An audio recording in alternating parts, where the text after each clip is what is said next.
Oh, may tanong yung mga listeners kasi 'di ba meron si Angela Ken. Mm. Same nung ako naman muna. Yung, ako naman muna. Nasa online din nag-trending, 'di ba? Oo, magkaiba 'to. Opo, yung Ayan. akin naman mas ganun. Kasi kay Angela super, Soulful. Yeah. soulful, sobrang soft, sobrang lambing. Yung akin naman parang mas playful na mas, bahala ka dyan. Ganon. Parang O, mas kanino mo naman ganon. nasulat to? Sa experience ko po sa dati kong situationship. Kasi first time ko magkaroon ng situationship noon. Tapos parang, lover girl ako. Parang ayoko nung feeling. Sabi ko, ayoko pala ng ganyan. Hindi Ng pala ako pang situationship? ganyan. Opo.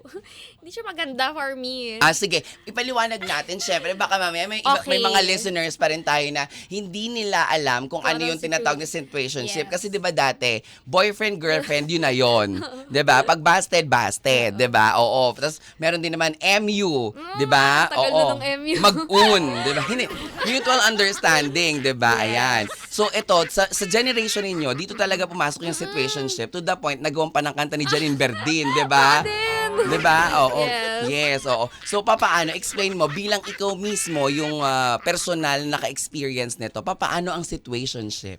Bali, ang isang situationship ay kung mag-act kayo, parang kayo. As in, parang kayo talaga lahat ng ginagawa ng magjowa.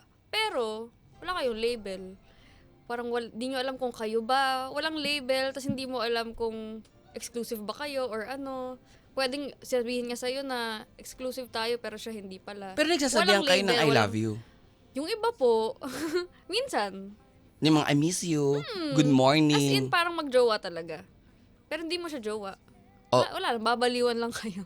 'Di ba? Totoo, that's the term. Oo, sorry for the Yes. word, pero nagbabaliwan kayo na parang Yes. hindi lahat ng tao carry nila na na pumasok sa ganyang relasyon. True. Kasi like sabi mo nga, ikaw lover girl ka. Parang syempre 'di ba, end of the day, marirealize mo na parang hindi ko deserve ng parang ibinibigay ko yung time and effort ko sa taong to. Tapos para sa kanya, hindi naman niya ako girlfriend. Correct. Masasayang yung araw, yung oras, dun sa dapat sana, kung walang something sa atin, nandun ako sa pag-wait and sa pag-aantay ng 'di ba, yung tamang tao na magbibigay ng assurance and security. Yes po. So, ikaw mismo yung bumitaw?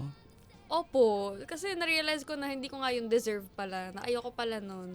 Na I deserve so much more and this time, ako naman muna ang pipiliin ko. Ayan, dyan pala nanggaling yung ako naman muna. Iba din. Ang tara. Uy, parang ang sakit nung situationship, no? Kayo ba mga ka-vibes, marami ba sa inyo ang nasa era ng situationship? Kayo ba dyan? Stay Ikaw? strong po.